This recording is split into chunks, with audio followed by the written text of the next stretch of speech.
인간은 본질적으로 사회적 존재입니다.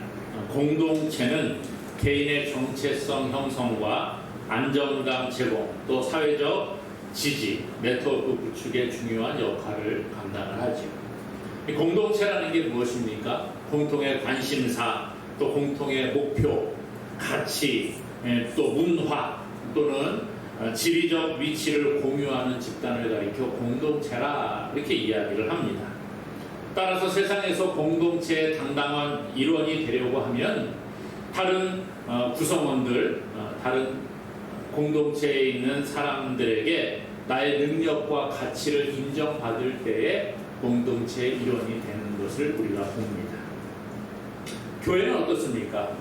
교회가 뭐예요? 교회는 건물이 아니라 그랬죠. 예수 그리스도가 머리가 되시고 교회는 그의 몸이라 그랬습니다. 세상으로부터 하나님께 부름을 받아서 예수 그리스도를 나의 구주로 고백한 그 신앙 고백을 한 사람들이 모인 그 모임이 바로 교회라 그렇게 말할 수 있다고 했습니다.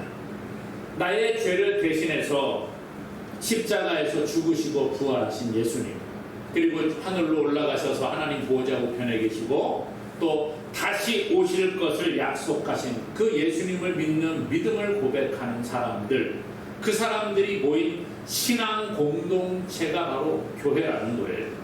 이러한 신앙 고백을 통해 교회 공동체에 소속되었음을 공식적으로 인정하는 예식이 바로 세례라는 것입니다. 그러니까 세례를 통해서 나는 정말 예수님을 나의 구주로 믿습니다라고 공동체 앞에서 고백을 하고, 그러한 신앙 고백을 한 사람들이 함께 모여있는 이곳이 바로 교회라 그렇게 말할 수 있다는 거죠. 그러니까 교회에는 많은 구성원들이 들어올 수 있습니다. 세례받은 사람이 교회의 정식 공동체의 구성원으로 인정받는다라고 볼 수가 있다는 거예요. 그러면 목사님, 세례받지 않으면 교회 공동체가 아닙니까? 아니요, 그건 아니에요. 그런데 공식적으로 인정하는 예식이라 그런 거죠. 예수 믿는 사람은 누구나 교회 공동체 일원입니다. 그런데 특별히 그 가운데에서도 나는 예수님을 믿습니다라는 신앙의 고백을 공동체 앞에서 하고 세례를 통해서 인증하는 그러한 절차를 거치게 된다는 것입니다. 그래서 세례를 통해서 교회의 공적으로 우리 교회의 교인이 되었습니다 라고 선포하고, 동시에 교회 공동체 안에서 한 형제, 한 자매가 되었음을 인정하는 예식이라는 거예요. 그러기에 세례라고 하는 것은 나이와 상관이 없습니다. 인종이 상관이 없어요. 저 사람은 우리나라 사람이 아닌데, 저 사람은 뭐 외국 사람인데, 이게 아니라는 거예요. 신분의 귀천이 없습니다. 저 사람은 아주 높은 지위에 있는 사람이니까, 그게 아니라는 거예요. 재산의 유무와 학력과 상관없이 한 공동체로 우리가 인정하게 되는 것입니다. 그래서 성경의 고린도전서 12장 13절은 말합니다. 우리가 유대인이나 헬라인이나 종이나 자유인이나 다 한 성령으로 세례를 받아 한 몸이 되었고 다 한 성령으로 마시게 하셨느냐 그랬습니다. 인종과 상관없이, 지위와 상관없이 한 성령으로 세례를 받고 한 몸이 되었다는 거예요. 이것이 바로 교회 공동체라 그렇게 말할 수 있습니다. 그러므로 교회는 모두가 예수님을 구주로 고백한 사람들로 한 성령 안에 세례를 받은 한 몸 공동체인 줄로 믿으시기를 바랍니다. 교회들마다 세례를 어떻게 베푸는지 조금 달라요. 그러니까 세례는 크게 두 가지 형태로 진행이 되고 있습니다. 우리나라 교회도 보면요, 먼저 머리에다가 물을 뿌리거나 적시는 그러한 형태의 세례라는 일반적인 뭐 장로교라든지 이런 교단들이 하는 예식이 있고요. 또 오순절 계통에 있는 침례교나 뭐 이런 곳에서는 물에다가 푹 잠그는 그러한 형태의 세례, 침례라고 말하지요. 침례교라든지 또 뭐 일부 오순절 계통의 교회들은 이렇게 물속에 잠그는 예식을 합니다. 그런데 세례의 형태가 중요한 것은 아니에요. 침례교회에 있는 분들 가운데에는 침례만 받아야 된다. 그러므로 세례는 인정하지 않고 자기네 교회로 나오면 다시 침례를 받으세요 이러는데 그거 옳지 않은 것입니다. 세례라고 하는 단어, 히브리 단어 밥티조라는 단어로 기록이 되어져 있는데 이 밥티조라는 단어는 물에 담근다 또는 물을 뿌린다, 물에 씻는다 이런 의미를 가지고 있습니다. 그렇기 때문에 세례의 형태, 물에 꼭 담가야 되느냐, 머리끝까지 들어갔다 나와야만 되느냐 그게 아니라 어떤 형태로든지 세례의 의미를 부여하는 것이 중요하다는 거예요. 물론 환경이 되고 여건이 허락하면 물에 잠그는 것도 나쁘지 않다고 봅니다. 의미가 있어요. 그러나 그렇게 하지 않았다고 해서 세례가 잘못되었느냐? 그게 아니라는 것이죠. 그러면 진정한 세례의 의미가 무엇일까? 농사하는 과실수를 키우는 사람들을 보게 되면 접붙이기라는 것을 통해서 이 수확을 좋은 과실수들을 맺는 것을 보게 돼요. 과실을 잘 얻기 위해서는요, 좋은 나무에 이 가지에 접붙임을 하는 것을 볼 수가 있습니다. 접붙인다는 것, 서로 다른 두 나무의 일부를 잘라서 어떤 중심되는 나무에다가 붙이는 것. 과일을 재배하는 분들 거의 다 그런 방법을 통해 좋은 열매들을 얻게 됩니다. 세례라는 게 바로 그런 것 같아요. 예수 그리스도라는 그 나무에 우리가 접붙임 바 된다는 의미를 가지고 있다는 거죠. 그래서 죄로 죽은 인생이 예수 그리스도에게 접붙임 바 됨으로 말미암아 예수님의 생명을 우리가 받아서 누리게 되는 줄로 믿으시기를 바랍니다. 이것이 바로 예수님과 연합되었다 이렇게 말할 수 있다는 거예요. 그래서 오늘 예수 그리스도와 연합한 자가 우리가 되어야 하는데 오늘 말씀을 중심으로 해서 연합한 자의 모습은 어떤 모습인가를 살펴보기를 원합니다. 오늘 3절에 보니까 이렇게 말합니다. 무릇 그리스도 예수와 합하여 세례를 받은 우리는 그의 죽으심과 합하여 세례를 받은 줄을 알지 못하느냐 그랬습니다. 세례라고 하는 것은요, 예수 그리스도의 죽으심과 연합한다는 의미가 있다는 거예요. 예수님이 왜 십자가에서 죽으셨습니까? 우리의 죄의 문제를 해결하기 위해 죽으신 거예요. 첫사람 아담의 범죄로 말미암아 모든 사람이 죄 아래 놓이게 되었습니다. 그래서 의인은 없나니 하나도 없다. 우리는 모두가 죄인이라 이렇게 성경은 말해주고 있습니다. 하나님 앞에 모두가 다 죄인이라는 거예요. 이러한 죄인은 피로 하나님 앞에 징계받게 되어져 있습니다. 죽음을 통해서 죄의 삭은 사망이거든요. 그러므로 우리가 죽음을 통해서 죄의 값을 지불하게 되어져 있어요. 그런데 하나님께서 죄인인 저와 여러분들에게 은혜를 베풀어 주셔서 그의 독생자 예수 그리스도를 이 땅에 보내주시고 우리를 대신하여 십자가에서 피 흘려 죽게 하신 거예요. 내가 피 흘려 죽어야 되는데 예수님이 대신 피 흘려 죽으셨습니다. 그리고 그 피의 공로를 믿는 자는 죄 없다고 인정함 받게 해 주셨어요.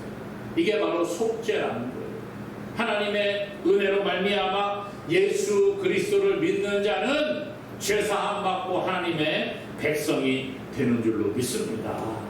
그것을 믿는다는 의미로 우리가 공동체 앞에서 내가 예수님의 십자가를 믿습니다 이러한 고백을 하고 받는 예식이 바로 세례라는 거예요.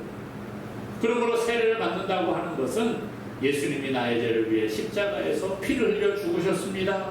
이것을 믿는 믿음. 또 더 나아가서 나도 예수님과 함께 그렇게 예수님의 십자가에 나의 옛사람, 죄를 짓던 옛 모습, 죄를 짓고 살아가던 나의 옛 습성을 십자가에 못 박아 죽입니다 라고 고백하는 예식이 바로 세례라, 예수님과 연합된다 라고 말하는 것이. 그래서 오늘 본문의 6절 7절은 이렇게 말하거든요.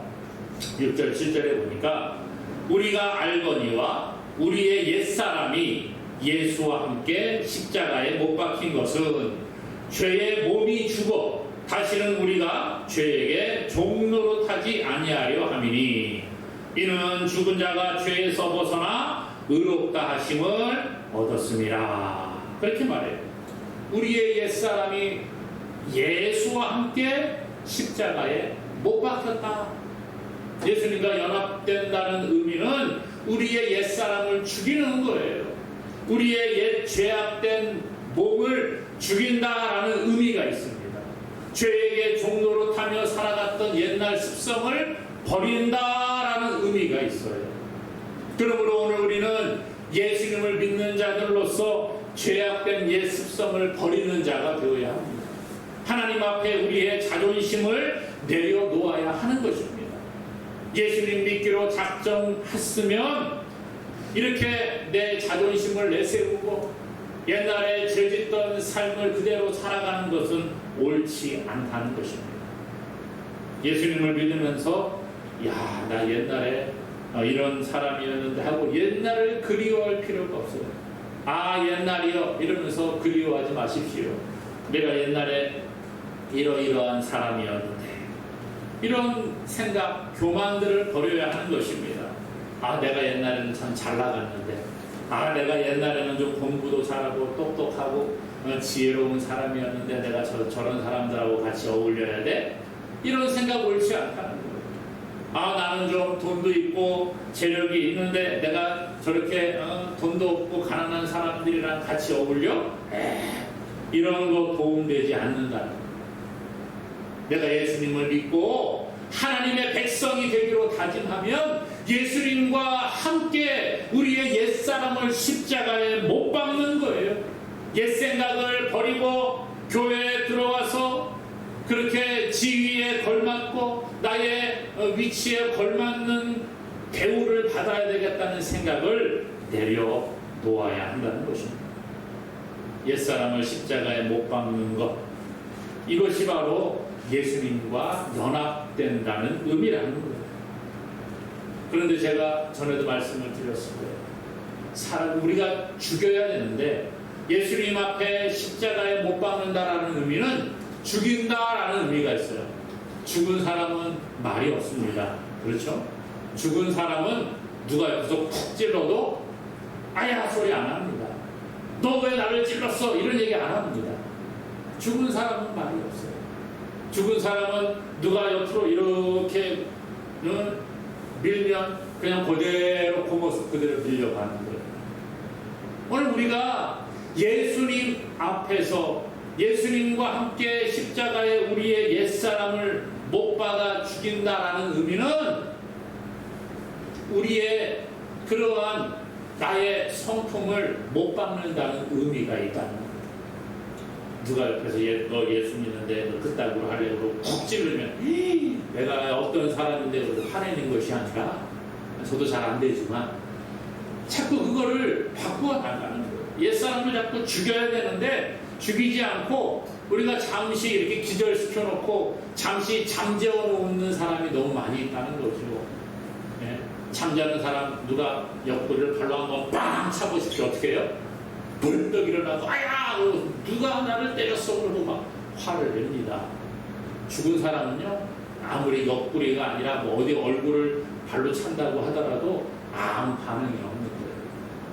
오늘 우리가 예수님과 함께 우리의 옛사람을 십자가에 못 박는다라는 것은 이렇게 우리의 자존심을 내려놓고 누가 뭐라 그러든지 하나님 앞에서 하나님의 백성으로 살아가는 것을 이야기합니다.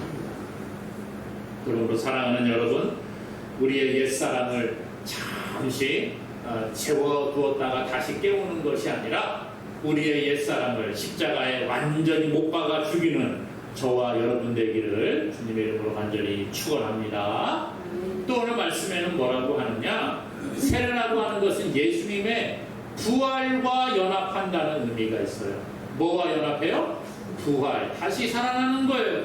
예수님이 십자가에서 죽으시고 그것으로 끝나는 것이 아니라 다시 살아나신 줄로 믿습니다. 3일 만에 다시 살아나셨어요. 그래서 성경은 우리에게 말합니다. 예수님을 믿는다고 하는 것은 예수님과 함께 우리의 옛사람을 죽이고 예수님이 부활하신 것처럼 우리도 새롭게 다시 살아난다는 거예요. 5절에 그렇게 말하거든요. 만일 우리가 그의 죽으심과 같은 모양으로 연합한 자가 되었으면 또한 그의 부활과 같은 모양으로 연합한 자도 되리라. 우리의 옛사람 죽이면 이제 나는 뭐야? 아무것도 아니야? 이런 게 아니라 새롭게 다시 살아나는 거예요. 옛사람이 죽고 새로운 사람으로 우리가 영광의 사람으로 다시 살아나는 줄로 믿습니다. 그래서 예수님 믿는 사람은요, 과거의 모습과 달라지는 거예요. 저 사람 옛날에 예수님 안 믿을 때 이상한 그런 사람이었는데 예수 믿고 달라졌어. 자, 저 사람 예수님 믿더니 조금 사람이 부드러워졌어.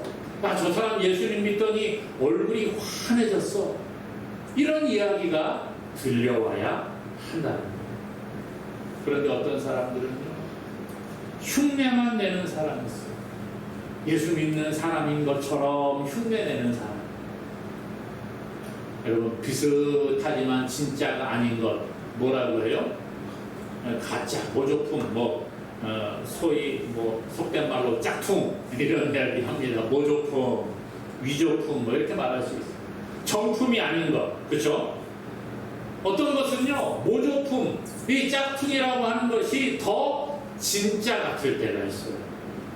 딱 보면 야, 진짜 같다 그러는데 진짜가 아니에요.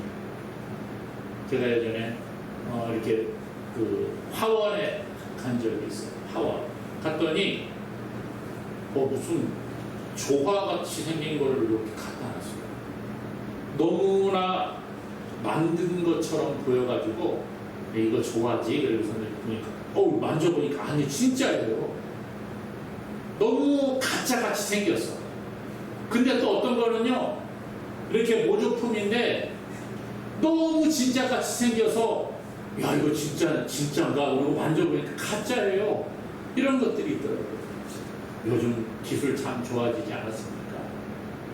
TV에 가끔 나오잖아요. 중국에 보면 옛날 가짜 계란을 만들어내고, 가짜 계란을 만들고, 가짜 쌀을 만들고, 가짜 분유를 만들고, 어떻게 이렇게 잘 만드는지 모르겠어요. 감쪽같이 속아 넘어가는 거예요. 근데 먹을 수는 없어요. 희한하죠? 진짜 같은 가짜가 있어요. 그런데 이것을 구별해내는 사람이 있죠. 그 감별사들이 있잖아요. 그렇죠? 명품인지 가짜인지 구별해내는 전문가들은 보면 압니다. 그냥 막 이렇게 안경을 끼고 막 돋보기를 끼고 열심히 찾아보고 이건 가짜입니다. 이건 진짜입니다. 이렇게 판별해주는 전문가가 있습니다. 또 전문가보다 더 잘 아는 사람이 있어요. 누굴까요? 그것을 만든 사람. 그걸 만든 사람은 딱 보면 내가 만든 거 아니네? 이건 내가 만든 거야. 확실하게 아는 거예요. 장인이 그래서 한 땀 한 땀 이렇게 만들어냈다고 하는 것이 명품이라고 그러잖아요. 자기가 딱 보면 알아요. 저건 내가 만든 거 아니에요? 저는 이런 스타일로 만들지 않아요. 이렇게 딱 말합니다. 오늘 우리가